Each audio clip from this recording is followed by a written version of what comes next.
Breaking updates coming in. Times now has accessed inside scoop on how the BJP is closely monitoring the situation in the Congress camp, especially when the Congress leaders have been attacking DK Shivkumar after he was seen in a Shivratri program with Home Minister Amit Shah at the Isha Yoga Center.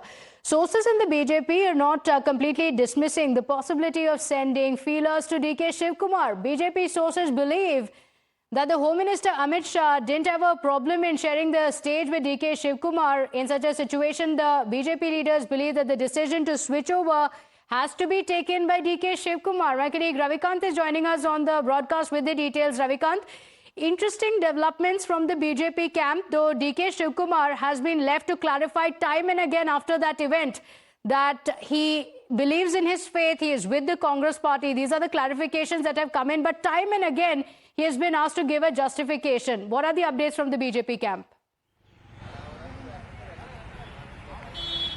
देखिए, कर्नाटक में Congress party के अंदर जो internal conflict है वो खुल के सामने आ चुका है। सिद्धरमैया और डीके शिवकुमार के बीच में जिस तरीके की बयानबाजी हुई है, दो कैंप जो है वो साफ तौर पर डिवाइड होते हुए दिखाई दे रहे हैं। और जिस तरीके से डीके शिवकुमार ने ये बयान दिया कि मैं हिंदू हूं और मरते दम तक हिंदू रहूंगा, ये कांग्रेस पार्टी की जो वर्तमान में आइडियोलॉजी है उससे बहुत ज्यादा दूर का ये स्टेटमेंट था। और इससे ये इंडिकेशन लगाए जा रहे हैं कि ये प्रेशर पॉलिटिक्स जो है वो डीके शिवकुमार की तरफ से खेली जा रही है। और उन्होंने ये भी कहा कि कुछ एमएलए जो है वो बीजेपी के भी संपर्क में हैं उनके साथ। ऐसे में सिद्धरमैया जो कर्नाटक के मुख्यमंत्री हैं, क्या कांग्रेस पार्टी का जो आला कमान है उनको ये कहेगा कि वो डीके शिवकुमार के लिए अपनी कुर्सी खाली करें? ये प्रेशर पॉलिटिक्स जो है वो डीके शिवकुमार की तरफ से खेली गई है। और उनका स्टेटमेंट साफ तौर पर बताता है कि राहुल गांधी को और कांग्रेस पार्टी के आला कमान को अब कर्नाटका में डिसीजन लेना होगा, अन्यथा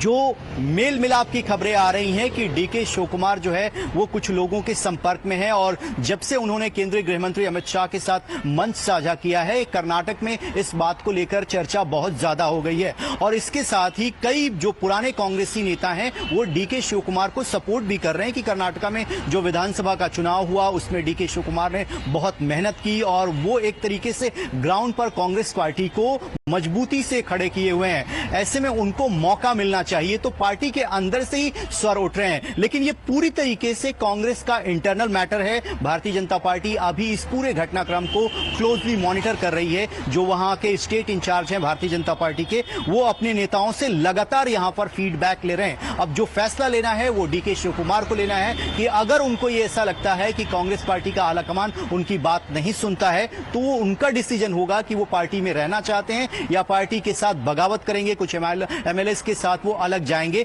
ये प्योरली डीके शिवकुमार का डिसीजन होगा। लेकिन ऐसी अगर कोई परिस्थिति बनती है तो भारतीय जनता पार्टी का रुख क्या होगा, उनका स्टैंड क्या होगा, उनकी तैयारियां क्या होगी, इसके लिए बीजेपी जो है वो पूरे सिचुएशन को मॉनिटर कर रही है। Okay, so looking at the developments in the Karnataka Congress, so Ravikant, it's not just about the Shivratri program. Before that, DK Shivkumar had also attended the Kumbh, where he praised the government and said that the facilities are done quite well, which was in complete contrast to what the Congress and the other allies of the India bloc had been saying. So DK Shivkumar took a very independent stand. In fact, back in Karnataka as well, there's a clear divide. The Chief Minister Siddaramaiah camp versus DK Shivkumar camp.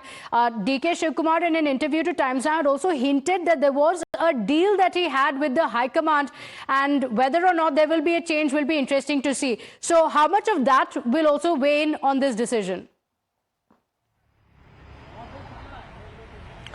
देखिए, इस बात की पूरी possibility है कि DK Shivkumar ने अपने message को आला कमान के सामने रखा है और उनको कन्वे किया है, क्योंकि ये कहा जाता है कि उनको भरोसा भी दिया गया था कि कुछ दिनों के लिए सिद्धरमैया को मुख्यमंत्री बनने दिया जाए और उसके बाद जो है वो नेतृत्व का परिवर्तन होगा, इस बात का आश्वासन था। और उसी समय का वो इंतजार कर रहे थे। और जिस तरीके के उनके बयान आ रहे हैं, अगर बिटवीन द लाइन्स को पढ़ें, जो कांग्रेस पार्टी का स्टैंड है उससे वो अलग स्टैंड ले रहे हैं। यानी कहीं वो ये बताना चाह रहे हैं कि हमारे पास भी ऑप्शन जो है वो ओपन है। अगर कांग्रेस पार्टी का आलाकमान उनकी बात को नहीं सुनता है, उनकी जो डिमांड्स है उनको फुलफिल नहीं करता है, तो इस तरीके के स्टेटमेंट के सीधे मायने समझे जाने चाहिए कि वो कांग्रेस पार्टी को एक तरीके से मैसेज दे रहे हैं कि आप उनकी डिमांड्स को कंसीडर कीजिए, उस पर गौर कीजिए। अन्यथा डीके शिव कुमार के पास भी ऑप्शन है कि वो अपना अलग रुख भी अपना सकते हैं, चाहे वो कुंभ में जाने की बात हो या कहने ये बयान देना कि मैं हिंदू हूं और मरते दम तक हिंदू रहूंगा। ये कांग्रेस पार्टी का जो वर्तमान लाइन है, जो स्टैंड है, उससे पूरी तरीके से अलग है और वो अपनी नाराजगी को जाहिर कर रहे हैं कांग्रेस पार्टी के सीनियर लीडर्स के सामने। Okay, all right. Ravikant, thank you for joining us with that exclusive scoop. Very, very interesting developments in Karnataka. Is it going to now develop further? What is the reaction of DK Shivkumar be? We are keeping a track of all of that. Quick break. We'll be right back.